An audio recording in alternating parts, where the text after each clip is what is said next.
జగనన్న ప్రభుత్వంలో తనకు సంక్షేమ పథకాలన్నీ వచ్చాయని చెప్పి ఆనందపడిన ఒక అమాయకమైన బీసీ మహిళను ఏ విధంగా అయితే తెలుగుదేశం సోషల్ మీడియాకు సంబంధించిన వాళ్ళు ట్రోల్ చేసి, అలాగే ఆ అమ్మాయి శరీరాన్ని గాని వాళ్ళ పిల్లలకు సంబంధించినవి కానీ మార్ఫింగ్లు చేసి ఎలా ట్రోల్ చేసి ఆ అమ్మాయి ఆత్మహత్య చేసుకునేలాగా చేసి, అసలు అటువంటి వాళ్ళకి బుద్ధి ఉంది అని నేను అడుగుతున్నా. ఎందుకంటే కనీసం వాళ్ళు ఎంతగా దిగజారిపోయారంటే తెలుగుదేశానికి సంబంధించిన వాళ్ళు ఇంకా వాళ్ళ అసలు దేవుడు గాని ప్రజలు గాని క్షమించే పరిస్థితుల్లో లేరు.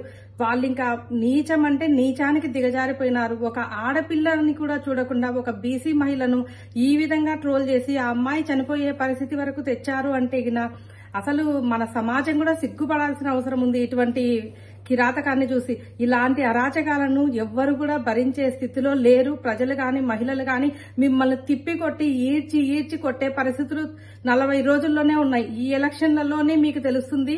ఇటువంటివన్నీ చేసిన మీకు మీ పాపాలకన్నిటికీ పాపం పండబోతుంది. మీకు తగిన శాస్త్రి జరగబోతుంది. ఆ అమ్మాయి ఆత్మకు శాంతి కలగాలని మనస్ఫూర్తిగా కోరు.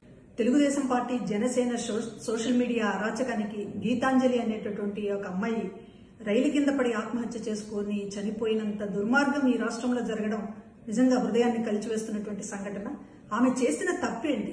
జగన్మోహన్ రెడ్డి గారు తన పేరు మీద ఇంటి పట్టా ఇచ్చారని ఆ సభలో పట్టా తీసుకున్న ఆనందంతో మీడియాతో మాట్లాడుతూ నాకు చాలా సంతోషంగా ఉంది, జగనన్న గారు నన్ను ఆశీర్వదించి ఇచ్చారు, జగనన్న గారు నాకు ఇల్లు ఇచ్చారు అని ఒక తన ఉత్సాహాన్ని తన సంతోషాన్ని వ్యక్తం చేసినందుకు ఆమె పైన ఇష్టానుసారంగా ట్రోల్ చేస్తూ Janasena Telugu Desam party social media వాళ్ళు ఇష్టానుసారంగా ఆమె పైన ట్రోల్ చేసి ఒక అవమానకరమైనటువంటి పరిస్థితిని కల్పించడం వల్ల ఆ బిడ్డ తట్టుకోలేక రైలు కింద పడి ఆత్మహత్య చేసుకుంది. 2 చిన్న పిల్లలు ఉన్నటువంటి తల్లి గీతాంజలి, భర్త పిల్లలు ఉన్నటువంటిది. అమ్మఒడి పథకం కూడా అందుకుంటోంది.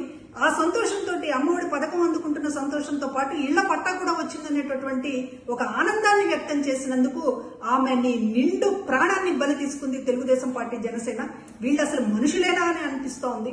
ఒక మహిళకి సంబంధించి ఇంత అండగా ఉన్నటువంటి ప్రభుత్వాన్ని చూసి ఓర్వలేక ఈరోజు జగన్మోహన్ రెడ్డి గారి మీద దాడి చేయడమే కాకుండా లబ్ధిదారులు సంతోషంతో 4 మాటలు మాట్లాడినందుకు చివరికి ఆ బిడ్డల్ని తల్లి లేని బిడ్డలుగా చేశారు. ఆమె నిండు జీవితాన్ని బలి తీసుకున్నారు.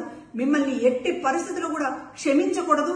ఈ రాష్ట్రంలో ఉన్న మహిళలందరికీ కూడా చెప్తూ ఉన్నాము.